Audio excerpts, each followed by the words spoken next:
ನಮಸ್ತೆ ಸ್ನೇಹಿತರೆ, ಮತ್ತೊಂದು ವಿಡಿಯೋಗೆ ತಮ್ಮೆಲ್ಲರಿಗೂ ಆತ್ಮೀಯವಾದ ಸ್ವಾಗತವನ್ನು ಕೋರುತ್ತಾ ಇವತ್ತಿನ ಒಂದು ತರಗತಿಯಲ್ಲಿ ನಾವು ಏನು ಮಾಡೋಣ ಅಂತಂದ್ರೆ ಟಿ ಇ ಟಿಯಲ್ಲಿ ಎರಡು ಪತ್ರಿಕೆಗಳಿರುವಂಥದ್ದು, ಟಿ ಇ ಟಿ ಪತ್ರಿಕೆ 1 ಮತ್ತು ಪತ್ರಿಕೆ 2 ಅಂತೇಳಿ. ಇವತ್ತಿನ ಒಂದು ತರಗತಿಯಲ್ಲಿ ಪತ್ರಿಕೆ 1ರಲ್ಲಿ ಬರ್ತಕ್ಕಂಥ ಏನು ಪರಿಸರ ಅಧ್ಯಯನದ EVSನ ಪ್ರಶ್ನೆ ಉತ್ತರಗಳನ್ನು, ಮಾದರಿಯ ಪ್ರಶ್ನೆ ಉತ್ತರಗಳನ್ನು ಈ ಒಂದು ತರಗತಿಯಲ್ಲಿ ನಾವು ಡಿಸ್ಕಸ್ ಮಾಡ್ತಾ ಹೋಗೋಣ. ಹಾಗಾದರೆ ಬನ್ನಿ ಸ್ನೇಹಿತರೆ, ಮೊದಲನೇ ಪ್ರಶ್ನೆ ನೋಡೋಣ. ಇವುಗಳಲ್ಲಿ ಯಾವ ಕಣದಂಗ ಪ್ರಾಣಿ ಜೀವಕೋಶದಲ್ಲಿ ಮಾತ್ರ ಕಂಡುಬರುತ್ತದೆ? ಈ ಕೆಳಗಿನವುಗಳಲ್ಲಿ ಯಾವುದು ಪ್ರಾಣಿ ಜೀವಕೋಶ ಮಾತ್ರ ಕಂಡುಬರುತ್ತದೆ ಅಂತ ಕೇಳಿದ್ದಾರೆ. ಹೌದ್ರಿ, ಸೆಂಟ್ರಿಯೋಲ್, ಮೈಟ್ರೋಕಾಂಡ್ರಿ, ದೊಡ್ಡ ರಸದಾನಿ ಮತ್ತು ಕೋಶಭಿತ್ತಿ ಅಂತ ಕೇಳಿದ್ದಾರೆ.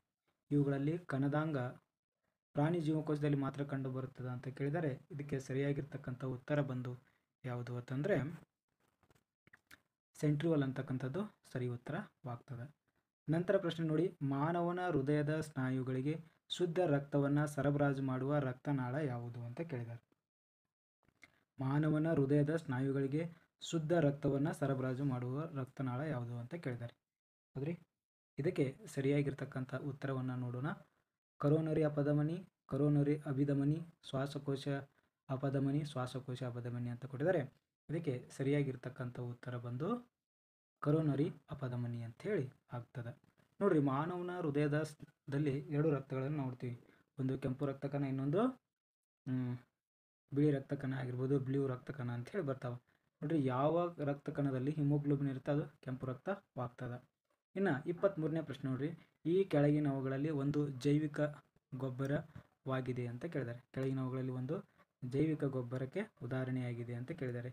ಜೈವಿಕ ಗೊಬ್ಬರ ಯೂರಿಯಾ, ಅಮೋನಿಯಂ ಫಾಸ್ಫೇಟ್, ಅಜೋಲ್ ಮತ್ತು ಸೂಪರ್ ಫಾಸ್ಫೇಟ್ ಅಂತ ಕೇಳಿದ್ದಾರೆ.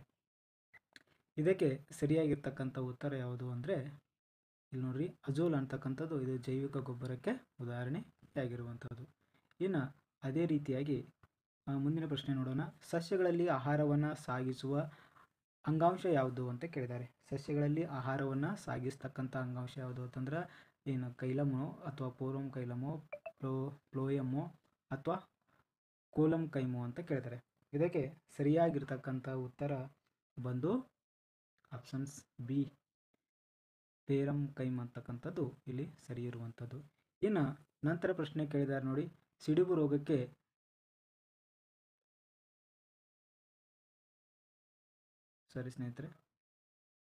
ರೋಗಕ್ಕೆ ಲಸಿಕೆಯನ್ನು ಕಂಡುಹಿಡಿದವರು ಯಾರು ಅಂತ ಕೇಳಿದ್ದಾರೆ. ಸಿಡುಬು ರೋಗಕ್ಕೆ ಲಸಿಕೆಯನ್ನು ಕಂಡುಹಿಡಿದಿರ್ತಕ್ಕಂಥ ವಿಜ್ಞಾನಿ ಯಾರು ಅಂತ ಕೇಳಿದ್ದಾರೆ. ಇಲ್ಲಿ ಸರಿಯಾಗಿ ಇರ್ತಕ್ಕಂಥ ಉತ್ತರ ಬಂದು ಎಡ್ವರ್ಡ್ ಜೆನ್ನರ್ ಅಂತಕ್ಕಂಥವ್ರು ಏನು ಮಾಡ್ತಾರೆ ಅಂದರೆ ಸಿಡುಬು ರೋಗಕ್ಕೆ ಔಷಧಿಯನ್ನು ಕಂಡು ಹಿಡಿಯುತ್ತಾರೆ. ಇನ್ನು 26ನೇ ಪ್ರಶ್ನೆ ನೋಡಿ. 26ನೇ ಪ್ರಶ್ನೆ ಹೀಗಿದೆ, ವಾಯು ಮಾಲಿನ್ಯದ ಸೂಚ್ಯ ಎಂದು ಕರೆಯುವ ಜೀವಿ ಯಾವುದು ಅಂತ ಕೇಳಿದ್ದಾರೆ. ವಾಯು ಮಾಲಿನ್ಯದ ಸೂಚ್ಯ ಎಂದು ಕರೆಯುವ ಜೀವಿ ಯಾವುದು ಅಂತ ಕೇಳಿದ್ದಾರೆ. ಇದಕ್ಕೆ ಸರಿಯಾಗಿರ್ತಕ್ಕಂಥ ಉತ್ತರ ಯಾವುದು ಅಂತಂದರೆ ಈ ಕಲ್ಲು ಹೂಗೆ ಆ ರೀತಿ ಕರೆಯುತ್ತಾರೆ. ಇನ್ನು 27ನೇ ಪ್ರಶ್ನೆ 127, ಕಾರ್ಬನ್ ಡೈಆಕ್ಸೈಡ್ ನೈಸರ್ಗಿಕವಾಗಿ ಸಸ್ಯಗಳಲ್ಲಿ ಸ್ಥಿರೀಕರಣಗೊಳ್ಳುವ ಕ್ರಿಯೆ ಅಂತ ಕೇಳಿದ್ದಾರೆ. ಯಾವುದ್ರಿ? ಉಸಿರಾಟನೋ ಅಥವಾ ದ್ಯುತಿ ಸಂಶ್ಲೇಷಣೆ ಕ್ರಿಯೆನೋ ಅಥವಾ ವಿಸರ್ಜನೆ ಕ್ರಿಯೆನೋ ಅಥವಾ ಬಾಷ್ಪ ವಿಸರ್ಜನೆ ಕ್ರಿಯೆ ಅಂತ ಕೇಳಿದ್ದಾರೆ. ಕಾರ್ಬನ್ ಡೈಆಕ್ಸೈಡ್ ನೈಸರ್ಗಿಕವಾಗಿ ಸಸ್ಯಗಳಲ್ಲಿ ಸ್ಥಿರೀಕರಣಗೊಳ್ಳುವ ಕ್ರಿಯೆ ಎದಕ್ಕೆ ಬೇಕ್ರಿ? ಕಾರ್ಬನ್ ಡೈಆಕ್ಸೈಡ್ ಸಸ್ಯಗಳಿಗೆ ಅಂತಂದ್ರೆ ಇದು ಎದಕ್ಕೆ ಬೇಕು ಅಂತಂದ್ರೆ ಇದು ದ್ಯುತಿ ಸಂಶ್ಲೇಷಣೆ ಕ್ರಿಯೆಯನ್ನು ಮಾಡೋದಕ್ಕೆ. ದ್ಯುತಿ ಸಂಶ್ಲೇಷಣೆ ಕ್ರಿಯೆ ಯಾಕೆ ಮಾಡ್ತಾರೆ ಅಂದರೆ ಸಸ್ಯಗಳು ತಮ್ಮ ಆಹಾರವನ್ನು ತಾವೇ ತಯಾರಿಸಿಕೊಳ್ಳೋದಕ್ಕೋಸ್ಕರ ದ್ಯುತಿ ಸಂಶ್ಲೇಷಣೆ ಕ್ರಿಯೆ ಮಾಡ್ತಾರೆ. ಇನ್ನು ನಂತರ ಪ್ರಶ್ನೆ ನೋಡಿ, ಸ್ಥಿರ ಕೀಲು ಮೂಳೆ ಉದಾಹರಣೆಯಾಗಿದೆ. ಸ್ಥಿರ ಕೀಲು ಮೂಳೆಗೆ ಉದಾಹರಣೆಯಾಗಿದೆ ಅಂತ ಕೊಟ್ಟಿದ್ದಾರೆ. ಏನು ದವಡೆ ಮೂಳೆನೋ, ಸೊಂಟದ ಮೂಳೆನೋ, ಏನು ತಲೆ ಬುರುಡೆ ಮೂಳೆನೋ ಅಥವಾ ಮಂಡಿ ಮೂಳೆನೋ ಅಂತ ಕೇಳಿದ್ದಾರೆ. ಇದಕ್ಕೆ ಸರಿಯಾಗಿರ್ತಕ್ಕಂಥ ಉತ್ತರವನ್ನು ನೋಡೋದಾದರೆ ಇದಕ್ಕೆ ಸರಿಯಾಗಿರ್ತಕ್ಕಂಥ ಉತ್ತರ ಯಾವುದು ಅಂತಂದ್ರೆ ದವಡೆ ಮೂಳೆ ಅಂತಕ್ಕಂಥದ್ದು ಇಲ್ಲಿ ಸರಿ ಇರ್ತಕ್ಕಂಥ ಉತ್ತರ. ಇನ್ನು 129ನೇ ಪ್ರಶ್ನೆ ನೋಡಿ, ಅತಿ ಹೆಚ್ಚು ಕ್ಯಾಲೋರಿ ಮೌಲ್ಯ ಹೊಂದಿರುವ ಇಂಧನ ಯಾವುದು ಅಂತ ಕೇಳಿದ್ದಾರೆ. ಅತಿ ಹೆಚ್ಚು ಕ್ಯಾಲೋರಿ ಮೌಲ್ಯ ಹೊಂದಿರತಕ್ಕಂಥ ಇಂಧನ ಯಾವುದು ಅಂತ ಕೇಳಿದ್ದಾರೆ. ಪೆಟ್ರೋಲಿಯಂ ಇದೆ, ಹೈಡ್ರೋಜನ್ ಇದೆ, ಸೀಮೆ ಎಣ್ಣೆ ಇದೆ, LPG ಇದೆ. ಇದಕ್ಕೆ ಸರಿಯಾಗಿರ್ತಕ್ಕಂಥ ಉತ್ತರ ಯಾವುದು ಅಂತಂದರೆ LPG is the right answer. ಇನ್ನು 130ನೇ ಪ್ರಶ್ನೆ ನೋಡಿ, ದ್ರವ ಸ್ಥಿತಿಯ ಅಲೋಹ ಧಾತುವಿಗೆ ಒಂದು ಉದಾಹರಣೆ ಆಗಿದೆ. ದ್ರವ ಸ್ಥಿತಿಯ ಅಲೋಹ ಧಾತುವಿಗೆ ಉದಾಹರಣೆ ಆಗಿದೆ. ದ್ರವ ಇರ್ತದ ಮತ್ತು ಇದು ಅಲೋಹವಾಗಿದೆ. ಲೋಹ ಮತ್ತು ಅಲೋಹ ನೋಡ್ರಿ, ಏನು ಶಾಖವನ್ನು ಏನು ಪಾಸ್ ಮಾಡ್ತಾವಲ್ಲ ಅವು ಲೋಹಗಳು, ಶಾಖವನ್ನು ಕರೆಂಟನ್ನು ಪಾಸ್ ಮಾಡೋದಿಲ್ಲ ಅವು ಅಲೋಹಗಳಾಗಿರ್ತಾವೆ. ಹಾಗಾದರೆ 130ನೇ ಪ್ರಶ್ನೆಗೆ ಇಲ್ಲಿ ನೋಡಿ, ಪಾದರಸ ಇದೆ, ಗ್ಯಾಲಿಯಂ ಇದೆ, ಬ್ರೋಮಿನ್ ಇದೆ, ನೈಟ್ರೋಜನ್ ಇದೆ. ಹಾಗಾದರೆ 130ನೇ ಪ್ರಶ್ನೆಗೆ ಇಲ್ಲಿ ಸರಿ ಇರ್ತಕ್ಕಂಥ ಉತ್ತರ ಯಾವುದು ಅಂತಂದರೆ ಸ್ನೇಹಿತರೆ, 130ನೇ ಪ್ರಶ್ನೆಗೆ ಸರಿಯಾಗಿರ್ತಕ್ಕಂಥ ಉತ್ತರ ಇಲ್ಲಿ ಬ್ರೋಮಿನ್ ಅಂತಕ್ಕಂಥದ್ದು ಇದೇನಾಗುತ್ತೆ, ದ್ರವ ಸ್ಥಿತಿಯ ಅಲೋಹ ಧಾತುವಿಗೆ ಉದಾಹರಣೆಯಾಗಿರುವಂಥದ್ದು. ಇನ್ನು ಕ್ಲೋರಿನ್ನ ಪರಮಾಣು ಸಂಖ್ಯೆ 17 ಆಗಿದೆ. ಆವರ್ತ ಕೋಷ್ಟಕದಲ್ಲಿ ಕ್ಲೋರಿನ್ನ ಆವೃತ್ತ ಅಂತ ಕೇಳಿದ್ದಾರೆ. ಕ್ಲೋರಿನ್ನ ಆವೃತ್ತ ಎಷ್ಟಿದೆಯಪ್ಪ? ಏನು 3 ಇದೆಯೋ, ಏನು 1 ಇದೆಯೋ, ಅಥವಾ 2 ಇದೆಯೋ? ಎಷ್ಟಿದೆ ಅಂತಂದ್ರೆ options A is the right answer. ಎಷ್ಟಿದೆ ರೀ? ಆಪ್ಷನ್ಸ್ ಎ 3 ಇಲ್ಲಿ ಸರಿಯಾಗಿರ್ತಕ್ಕಂಥ ಉತ್ತರವಾಗಿರುವಂಥದ್ದು. ಇನ್ನು ನಂತರ ನೋಡಿ, ಕೊಠಡಿಯ ತಾಪದಲ್ಲಿಯೇ ಹೊತ್ತಿ ಉರಿಯುವ ವಸ್ತು ಯಾವುದು ಅಂತ ಕೇಳಿದ್ದಾರೆ. ಇದಕ್ಕೆ ಕೆಂಪು ರಂಜಕ, ಬಿಳಿ ರಂಜಕ, ಸೋಡಿಯಂ ಮತ್ತು ಗಂಧಕ. ಇದಕ್ಕೆ ಸರಿಯಾಗಿರ್ತಕ್ಕಂಥ ಉತ್ತರ ಬಂದು ಬಿಳಿ ರಂಜಕ. ಇದೇನು ಮಾಡ್ತದೆ ರೀ? ಇದು ಕೊಠಡಿಯ ತಾಪಮಾನದಲ್ಲಿ ಏನು ಮಾಡ್ತದ? ಹೊತ್ತಿ ಉರಿತದ. ಬಿಳಿ ರಂಜಕವನ್ನು ಏನಂತ ಕರೀತಾರ ಅಂತಂದ್ರೆ ಕೊಳ್ಳಿ ದೆವ್ವ ಅಂತ ಕರೀತಾರೆ. ಯಾಕೆ ಕರೀತಾರೆ ರೀ ಅಂತಂದ್ರೆ, ಮಾನವನ ದೇಹದಲ್ಲಿ ಆಗಿರ್ಬೋದು ಎಲುಬಿನಲ್ಲಿ ರಂಜಕ ಇರ್ತದ. ಅದು ಏನು ಮಾಡ್ತದೆ? ಗಾಳಿಯೊಂದಿಗೆ ಅದು ಬೆರೆತಾಗ ಅದೇನಾಗುತ್ತೆ? ಸುಟ್ಟು ಬೂದಿ ಆಗ್ತದೆ. ಸೊ ಹಾಗಾಗಿ ಅದನ್ನು ಕೊಳ್ಳಿ ದೆವ್ವ ಅಂತ. ಪ್ರಾಣಿಗಳ ಎಲುಬಿನಲ್ಲಿಯೂ ಕೂಡ ಅದು ಇರುವಂಥದ್ದು. ಇನ್ನು 33ನೇ ಪ್ರಶ್ನೆ ನೋಡಿ, ಮೊಸರಿನಲ್ಲಿರುವ ಆಮ್ಲ ಯಾವುದು ಅಂತ ಕೇಳಿದ್ದಾರೆ. ಮೊಸರಿನಲ್ಲಿರ್ತಕ್ಕಂಥ ಆಮ್ಲ ಯಾವುದು? 33ನೇ ಪ್ರಶ್ನೆ 133 ಬಿ ಯಾವುದಾಗುತ್ತೆ ರೀ? ಯಾರಾದರೂ ಹೇಳಬಲ್ಲಿರಾ? ಓಕೆ, ಸಿಟ್ರಿಕ್ ಆಮ್ಲ ಇದೆ, ಲ್ಯಾಕ್ಟಿಕ್ ಆಮ್ಲ, ಟಾಟಾರಿಕ್ ಆಮ್ಲ, ಇನ್ನು ಮೆಥೋಲಿಕ್ ಆಮ್ಲ ಅಂತಿದೆ. ಇಲ್ಲಿ ಸರಿಯಾಗಿರ್ತಕ್ಕಂಥ ಉತ್ತರ ಯಾವುದು ಅಂದ್ರೆ ಸಿಟ್ರಿಕ್ ಆಮ್ಲ ಎಲ್ಲಿ ಇರ್ತೀರಿ? ನಿಂಬೆ ಹಣ್ಣಿನಲ್ಲಿ ಇರ್ತದ. ಓಕೆ, ನಂತರ ನೋಡ್ರಿ, ಇವುಗಳಲ್ಲಿ ಒಂದು ಸಹವೆಲೆನ್ಸಿಯ ಸಂಯುಕ್ತವಾಗಿದೆ ಅಂತ ಕೇಳಿದ್ದಾರೆ. 134ಗೆ ಏನು ಮೇನ ಇದೆಯೋ, ಅಡಿಗೆ ಉಪ್ಪು ಇದೆಯೋ, ಅಡಿಗೆ ಸೋಡಾ ಇದೆಯೋ, ವಾಷಿಂಗ್ ಸೋಡಾ ಇದೆ ಅಂತ. ಇದಕ್ಕೆ ಸರಿಯಾಗಿರ್ತಕ್ಕಂಥ ಉತ್ತರ ಬಂದು ಇಲ್ಲಿ ಮೇನ ಇಲ್ಲಿ ಸರಿಯಾಗಿರ್ತಕ್ಕಂಥ ಉತ್ತರ.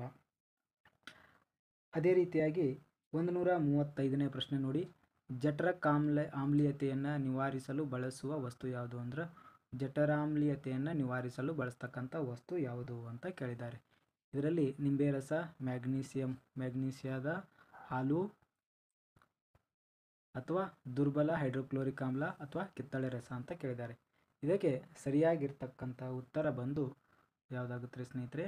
ಇದಕ್ಕೆ ಸರಿಯಾಗಿರ್ತಕ್ಕಂಥ ಉತ್ತರ ಮ್ಯಾಗ್ನೀಸಿಯಾದ ಹಾಲು ಅಂತಕ್ಕಂಥದ್ದು ಇಲ್ಲಿ ಸರಿ ಇರ್ತಕ್ಕಂಥದ್ದು. ಇನ್ನು 136ನೇ ಪ್ರಶ್ನೆ ನೋಡಿ, ಚಾಕೊಲೇಟ್ ಕೆಡದಂತೆ ಸಂರಕ್ಷಿಸಲು ಲೋಹದ ತೆಳುವಾದ ಕವರನ್ನು ಹಾಕುತ್ತಾರೆ. ಇದು ತೋರಿಸುವ ಲೋಹದ ಗುಣ ಏನು?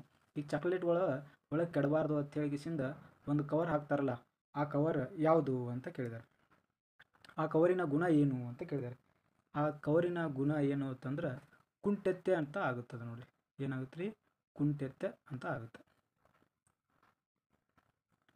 ನೋಡಿ. ಒಂದು ವಾಹನದಲ್ಲಿ ಹರಿಯುತ್ತಿರುವ ವಿದ್ಯುತ್ ಶಕ್ತಿಯನ್ನು ದ್ವಿಗುಣಗೊಳಿಸಿದರೆ ಆ ವಾಹನವು ಉತ್ಪತ್ತಿಯಾಗುವ ಶಾಖವು ಅಂತ ಕೇಳಿದ್ದಾರೆ. ಒಂದು ವಾಹನ ಇದೆ ರೀ, ಆ ವಾಹನದೊಳಗೆ ವಿದ್ಯುತ್ ಶಕ್ತಿಯನ್ನು ದ್ವಿಗುಣಗೊಳಿಸಿರೋ ಆ ವಾಹನದ ಶಾಖ ಏನಾಗುತ್ತೆ ಅಂತ ಕೇಳಿದ್ದಾರೆ. ಎಷ್ಟಾಗುತ್ತೆ ಅಂತ ಕೇಳಿದ್ದಾರೆ. ಹಾಗಾಗಿ ಅದರ ವಾಹನದ ಎಷ್ಟಾಗುತ್ತೆ ಅಂತಂದ್ರೆ ಅದು 4ರಷ್ಟು ಆಗುತ್ತೆ ನೋಡ್ರಿ. ಎಷ್ಟಾಗುತ್ತೆ ರೀ? 4ರಷ್ಟು ಆಗುವಂಥದ್ದು. ಓಕೆ, ಇನ್ನು 138ನೇ ಪ್ರಶ್ನೆ ನೋಡಿದರೆ, ಸೊ ಇಲ್ಲಿ 30 ಯುಗಾಂತರ 30 ಅಂತ ಕೊಟ್ಟಿದ್ದಾರೆ. ರೋಧಕ ಸಮಾಂತರ ಜೋಡಿಸಿದಾಗ ಒಟ್ಟು ರೋಧ ಅಂತ ಕೊಟ್ಟಿದ್ದಾರೆ. ಇದಕ್ಕೆ 138ಕ್ಕೆ ಸರಿಯಾಗಿರ್ತಕ್ಕಂಥ ಉತ್ತರ ಬಂದು ಇಲ್ಲಿ 3 ಸರಿಯಾಗಿರ್ತಕ್ಕಂಥ ಉತ್ತರ ನೋಡಿ. 2 ರೋಧಕಗಳನ್ನು ಸರಣಿಯಲ್ಲಿ ಜೋಡಿಸಿದಾಗ 10 ಓಮ್ ರೋಧ ಒಡ್ಡುತ್ತದೆ ಮತ್ತು ಅದೇ ರೋಧಕವನ್ನು ಸಮಾಂತರ ಜೋಡಿಸಿದಾಗ 2.4 ಓಮ್ ರೋಧವನ್ನು ಒಡ್ಡುತ್ತದೆ. ಹಾಗಾದರೆ ಆ 2 ರೋಧಕಗಳು ಅಂತ ಕೊಟ್ಟಿದ್ದಾರೆ. ಆ 2 ರೋಧಕಗಳು, ಅದಕ್ಕೆ ಸರಿಯಾಗಿರ್ತಕ್ಕಂಥ ಉತ್ತರ ಯಾವುದು ಅಂತಂದರೆ options B is the right answer. ಏನು ಕೊಟ್ಟಿದ್ದಾರೆ? 6 ಮತ್ತು ಓಮ್ 4 ಓಮ್ಗಳ ನಡುವಿನ ರೋಧಕ ಅಂತ ಕೊಟ್ಟಿದ್ದಾರೆ. ಇನ್ನು 140ನೇ ಪ್ರಶ್ನೆ ನೋಡಿ, ಒಂದು ವಿದ್ಯುತ್ ಪ್ರವಾಹದ ವಾಹಕವನ್ನು ಕಾಂತಕ್ಷೇತ್ರದಲ್ಲಿ ಇಟ್ಟಾಗ ವಾಹಕದ ಮೇಲೆ ಯಾಂತ್ರಿಕ ಬಲ ಪ್ರಯೋಗವಾಗುತ್ತದೆ. ಇದು ಡ್ಯಾಶ್ ತತ್ವ ಅಂತ ಕೇಳಿದ್ದಾರೆ. ಯಾವ ತತ್ವದ ಮೇಲೆ ಆಗುತ್ತೆ ಅಂದರೆ ಇದು ಯಾವ ತತ್ವದ ಮೇಲೆ ಆಗುತ್ತೆ ಅಂದರೆ ಸ್ನೇಹಿತರೆ, ಇದು ವಿದ್ಯುತ್ ಮೋಟಾರಿನ ತತ್ವದ ಮೇಲೆ ಆಗುವಂಥದ್ದು. ಇನ್ನು ಕಾಂತ ದ್ರವ್ಯಗಳ ನಿಯಮ ಎಂದರೆ ಅಂತ ಕೇಳಿದ್ದಾರೆ.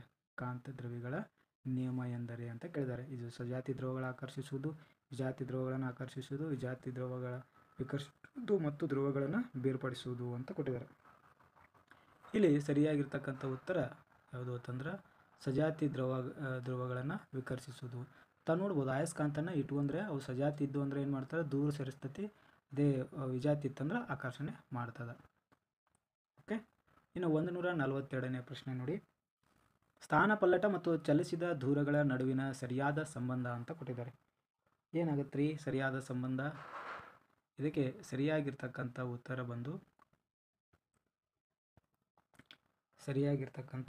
ಬಂದು 142ನೇದಕ್ಕೆ C answer is right answer. ಅಂದರೆ ಚಲಿಸಿದ ದೂರವು ಸ್ಥಾನಪಲ್ಲಟಕ್ಕಿಂತ ಕೆಲವೊಮ್ಮೆ ಹೆಚ್ಚಾಗಿರುತ್ತದೆ ಅಂತ ಹೇಳಿದ್ದಾರೆ. ಸ್ವತಂತ್ರ ಪತನದಲ್ಲಿ ಕಾಯದ ಅಂತ ಕೊಟ್ಟಿದ್ದಾರೆ. ಇದಕ್ಕೆ ಸರಿಯಾಗಿರ್ತಕ್ಕಂಥ ಉತ್ತರ ಯಾವುದು ಅಂತಂದ್ರೆ ಇಲ್ಲಿ ನೋಡ್ರಿ,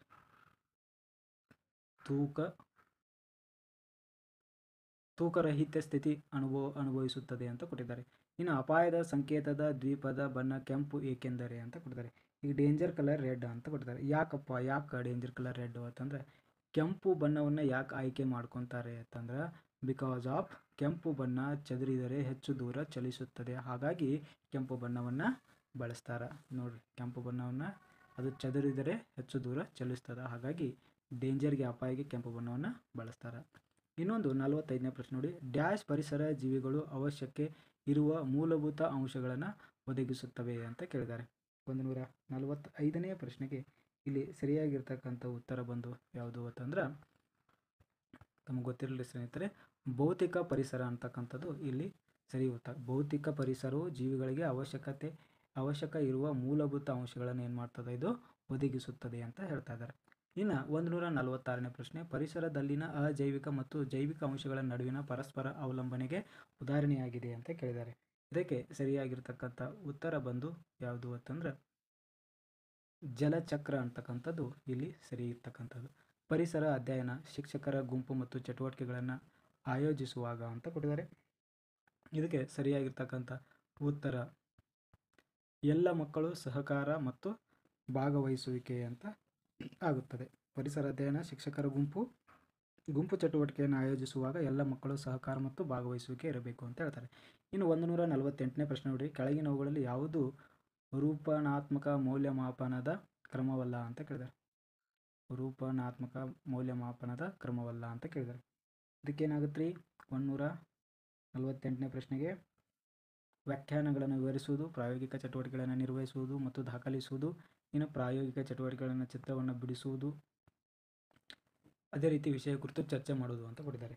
ಇದಕ್ಕೆ ಸರಿಯಾಗಿರ್ತಕ್ಕಂಥ ಉತ್ತರ ಬಂದು ವಾಕ್ಯಗಳು. ನೆಕ್ಸ್ಟ್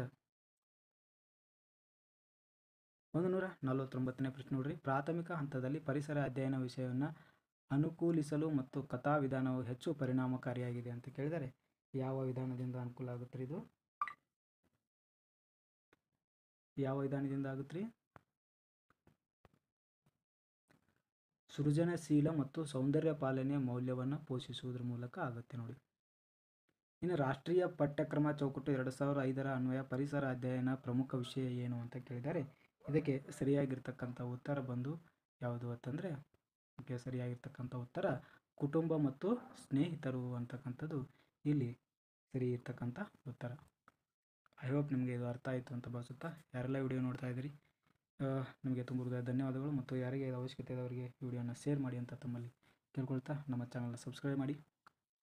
ನಮಸ್ತೆ.